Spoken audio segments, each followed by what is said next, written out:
When you leave their life, everything seems silent, but within that stillness, chaos begins. The narcissist cannot tolerate emptiness. Your absence confuses them like an addict cut off from their dose. They need someone to reflect them back to themselves, to see who they are through another's eyes. Without you, they lose their sense of identity, and so they do what every narcissist inevitably does in your absence. They recreate you, not as you are, but through a distorted memory, a self-serving story, a performance laced with tears and false morality. They rewrite the past, repaint the present, and construct a world where they remain the center of all that is right and wrong. In that world, you become the betrayer. They, the wounded soul. They believe this narrative as if it were a new religion, because it saves them from facing the unbearable truth, that they were the cause of the collapse. But truth needs no defense. It defends itself, and when fragments of their lies begin to collide, the mask starts to crack. Behind the smile hides the fear of being forgotten. Behind the calm voice, an expanding void. They cling to substitutes, but no one gives them the same sense of power they once had over you. They talk about you to others, half confession, half plea, just to keep you alive inside their story. Yet the more they try to hold on, the faster you dissolve into silence. And within that silence, all their power disappears. Because what they fear most has never been losing you. It is losing their ability to make you react. When you are no longer their mirror, they must face their own darkness. And that is something they cannot endure. That is why the one thing a narcissist always does in your absence is to recreate you in every form possible. In memory, in conversation, in the next person, in illusion. They can replace the face, but never escape the mirror, and that is the beginning of their collapse. Stage 1. The illusion of forgetting. They will insist they've forgotten you. They'll appear calm, busy, happier than ever. They'll post smiling pictures, quote wisdom about peace, and flaunt their drama-free life. But don't be fooled.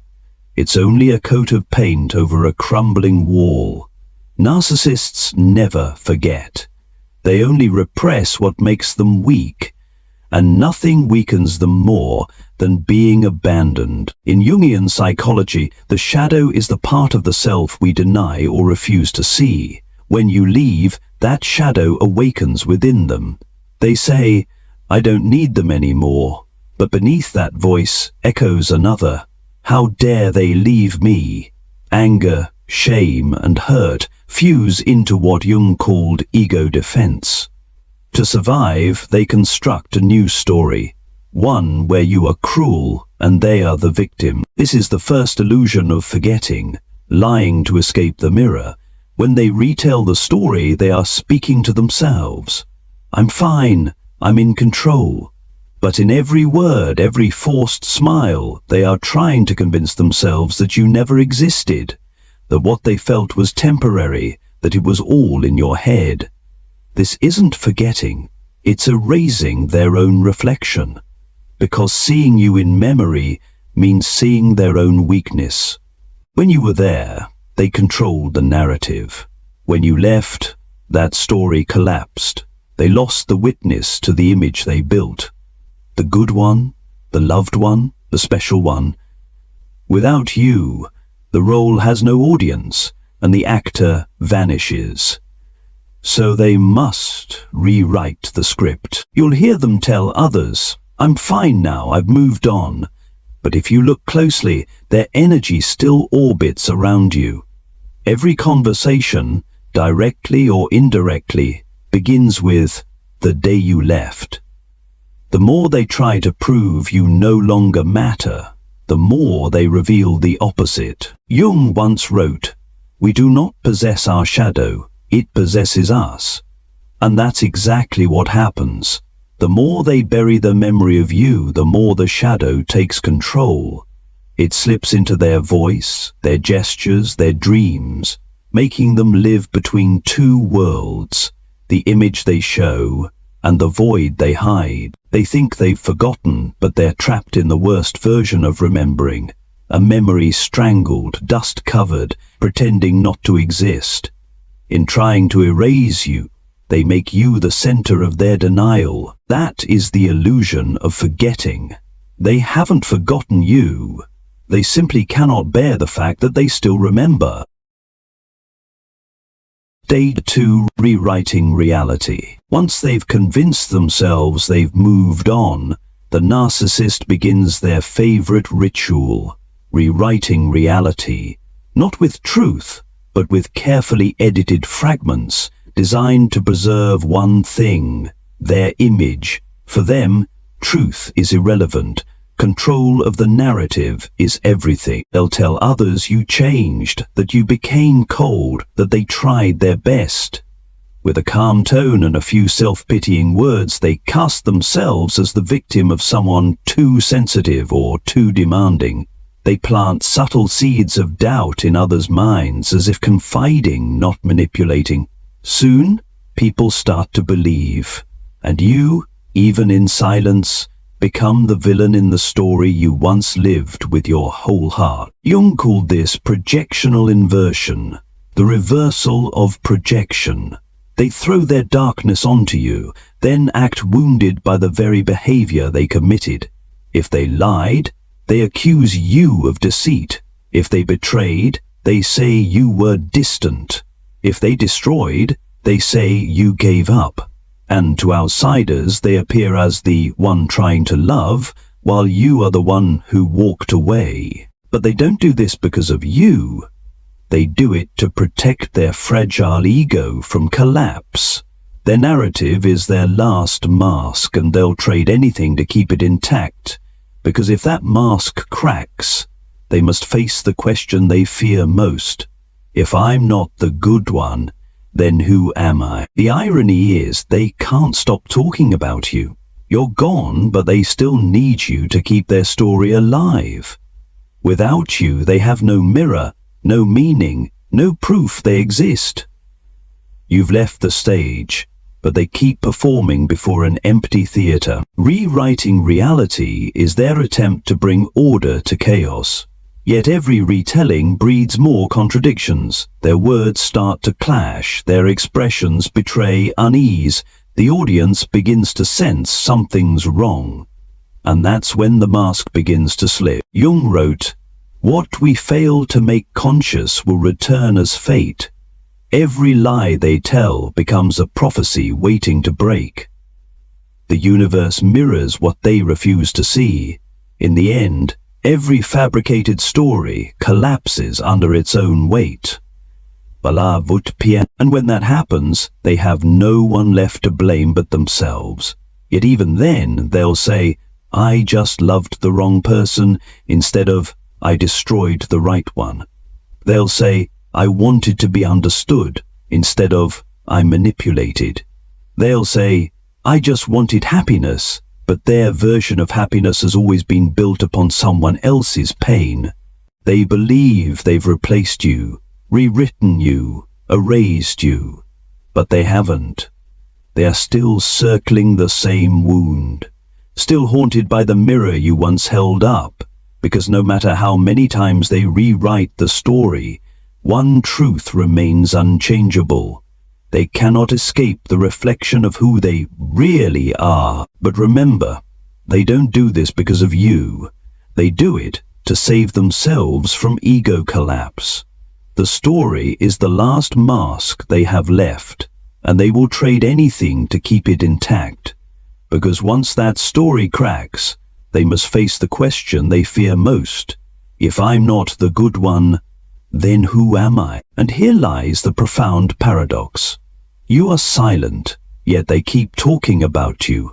You have left, yet they still need you to sustain the story they live in. Without you, there is no mirror, no audience, no stage for their performance. You have stepped off the stage, but they keep monologuing before an empty theater. Rewriting reality is their desperate attempt to bring order to pain, but the more they rearrange it, the more chaotic it becomes. Because truth cannot be rewritten, it only waits for the right moment to reveal itself. One day, after repeating their story long enough, contradictions begin to surface, their tone falters, their eyes lose confidence, and the listeners start to sense something's wrong. That's when the mask begins to fall. Carl Jung once said, "What you do not make conscious will manifest as fate." When they distort reality to preserve their innocence, the universe sends reflections, people, situations, and relationships that force them to face the very part of themselves they deny. Every lie has a life cycle. Every false story collapses under its own weight, and when that moment comes, they have no one left to blame but themselves. Yet a narcissist never accepts guilt. They'll say, "I just loved the wrong person," instead of, "I destroyed someone." They'll say, "I only wanted to be understood," instead of, "I manipulated." They'll say, "I just wanted to be happy," though their happiness was always built upon another's pain. You may think they've forgotten you, that they've moved on, but in truth, they're just wandering inside a labyrinth of their own making. And in that maze, your presence still lingers. In every lie they tell, every glance they avoid, every story they repeat to cover the one fear that never leaves them, the fear of seeing themselves as they truly are. So don't grieve when they rewrite the story. You already know, no matter how many times they change the plot, no matter how many endings they invent, there is one thing they can never alter: the truth. Stage 3. The secret surveillance. After rewriting the story to save their ego, they move into a quieter but more dangerous phase, watching you. Not out of love, but out of control. For the narcissist, knowing what you're doing, where you are, and how you're living gives them the illusion that they still have influence. They cannot stand the thought that you might be truly at peace without them. In their world, no one is allowed to leave and still be happy. This surveillance isn't always obvious. It could be a sudden like from an old account, a meaningless message, a mutual friend accidentally checking in after speaking with them. They might appear in familiar places by coincidence or inquire indirectly about you under the guise of concern. But behind all these gestures lies a rising obsession with control. Carl Jung called this phenomenon shadow attachment, the clinging of the shadow. When someone refuses to face their own darkness, they project it onto others to keep their ego intact.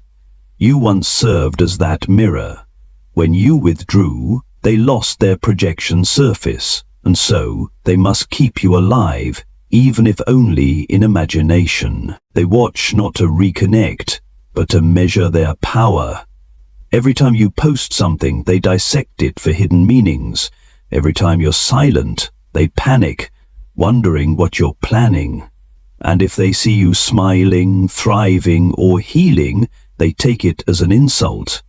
In their mind, your happiness is betrayal. The truth is, they don't watch because they want to come back. They watch to reassure themselves that they still matter. They want to believe that even in your absence, you still think of them, even for a second. But what drives them mad is when there's nothing. No reaction, no anger, no longing. That silence is the deepest wound to their ego. It exposes the ultimate truth. Their power was an illusion all along, so they shift from watching to testing. They throw out small hooks, a casual message, a cryptic post, a vague question that sounds like concern. They want to see if you'll bite. If you respond, even once, they take it as victory, because in their mind, any reaction means you're still in the game. But if you stay silent, They experience what Jung called ego death, the death of the false self. At that point, the watching turns into obsession. They begin inventing stories. Are they seeing someone else? Do they still think of me? Are they happy without me? But no matter how they try, they'll never find the real answer. Because you're no longer there, not in their life, not in their mind. When a narcissist watches you, they're not really looking at you. They're staring into the void within themselves. Every image, every memory, every word of yours becomes a mirror reflecting what they've lost. Control, allure, the illusion of power. But now, instead of admiration, they find only silence. And silence is the language of truth.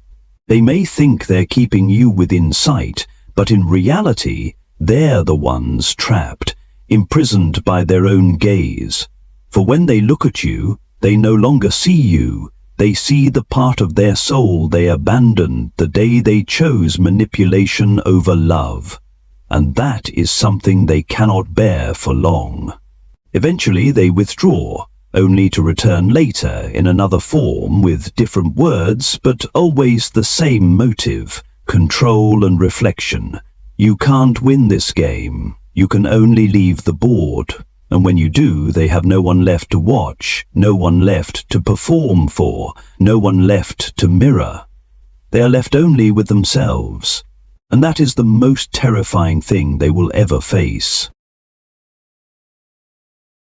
Stage 4. The projection stage. When silent surveillance no longer gives them power, when your quiet becomes an unbreakable wall, the narcissist activates their oldest weapon, projection. This is the stage Jung called the shadow war, the war with the darkness within. But unlike the conscious individual who dares to face their own shadow, the narcissist hurls it outward, turning you into the target. From the moment you leave, they cannot bear the weight of guilt, shame, or emptiness. They need to unload those feelings onto someone else, and that someone is you. So they begin to claim you're fake, selfish, even toxic. They'll say you're obsessed, can't let go, or playing the victim. They flip their own behaviors and paste them onto you like hastily written labels. In Jungian psychology, this is an ancient defense of an unintegrated ego. Instead of owning their darkness, they cast it outward to feel lighter, and as always, they perform it well. Their voice trembles just enough to seem sincere, their eyes glisten with just enough sadness to elicit sympathy, and their story sounds coherent enough to make others doubt you. In the eyes of outsiders, you suddenly become the crazy one, the one stuck in the past. But the irony is, they're the ones who can't move on. They must keep talking about you because, without doing so, their shadow has nowhere to hide. Jung once wrote, "No one can see their own shadow without pain, but narcissists refuse to feel pain, so they make others feel it for them." When you go silent, they project their shame as your coldness. When you set boundaries, they call it cruelty. When you protect yourself, they label it revenge. Everything they cannot stand within themselves gets assigned to you. This is the moment you're most likely to waver, because their lies often wear the disguise of reason. I'm only telling the truth. I just want to clear misunderstandings. I'm only saying what happened. But beneath these words lies the same old goal, to provoke you, to make you react, to get you to speak, so they can point and say, "See, I told you so." Every reaction you give becomes their evidence. Remember this. Projection only works when you still feel the need to prove yourself. When you no longer crave to be understood, their words lose meaning. When you stop reacting, their shadow loses its host. When you remain silent, they begin to disintegrate. Projection is a performance that needs an audience, and you, their most devoted audience, have left the theater. That's when they escalate. They start recruiting others, friends, colleagues, even family, pulling them into the web to keep the illusion alive. This is when the flying monkeys appear, people unknowingly carrying out the narcissist defense. But time always unmasks everything. Stories begin to repeat, details stop aligning, eventually even the listeners start to sense the dissonance. And when that happens, their mask slips, not because you exposed them, but because they contradict themselves. The shadow they cast begins to return. Jung called this the return of the repressed, when everything denied within comes back from the depths. With no one left to blame, all that they've thrown outward comes rushing home. The shame they once buried surges like a wave, and that wave marks the beginning of their collapse. You don't need to do anything. Just stay silent, stay grounded, and let the truth reveal itself, because every lie eventually meets its own undoing. Their projections are thin curtains, and when the light of truth shines through, what's left is only them, naked before their own reflection. In the end, every narcissist runs from one enemy only: themselves. And when there's no one left to blame, no one left to control, they are forced to face the one thing they've feared all along: the emptiness of their own ego. Stage 5. The replacement illusion. After casting out their shadow and blaming you, the narcissist moves to the next act, replacing you, not because they miss you, but because they cannot stand the void you left behind. In their world, people are not souls, but supplies, temporary mirrors reflecting the illusion of power they crave. When one mirror stops reflecting, they rush to find another, not to love, but to escape. The new person enters as a numbing drug, not a healing one. They replay the same script, the sweet words, the intense gaze, the recycled promises sung in a new melody. They make this person believe, at last someone truly understands me. But beneath that performance is a silent panic. They are trying to recreate you without admitting they lost you. Jung once said, what is rejected from the soul appears in the world as destiny. That is why narcissists keep repeating the same cycle. They don't love the new partner, they are running from the true mirror. And the more they replace, the more they resurrect you in different forms. Similar tone, similar energy, similar wounds to manipulate, yet no matter how many mirrors they find, they never see themselves. You'll see them flaunt happiness, displaying their new love as proof of triumph. They want you to see, others to see, the world to believe they've moved on, that they need no one. But what they never say is that every attempt to prove this is another quiet failure. Their joy is a costume hiding terror. Terror of being forgotten, of you truly escaping their orbit, of no longer being reflected as special. Psychologists call this narcissistic substitution, replacing one source of supply to keep the ego alive. It's like an addict switching drugs, not to recover, but to continue using without guilt. They don't need love, they need worship. And once the new source tires, once the admiration fades, the cycle begins again. Idealize, devalue, discard. The endless loop they call love. What they never understand is that replacement cannot erase energy, because you were never just a person. You were an experience they cannot escape. You were the one moment they glimpsed their real reflection, and the one they hated most. Every time they look into the eyes of the new one, they still see traces of you. In the voice, in the warmth, in the silence they cannot stand, and that drives them mad.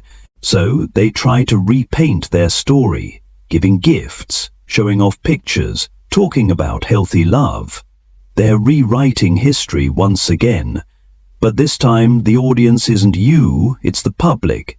Every photo, every post is an unconscious plea. Please believe that I'm fine. But no picture can hide the emptiness in their eyes. No words can mask the fatigue of a soul that has grown too familiar with deception.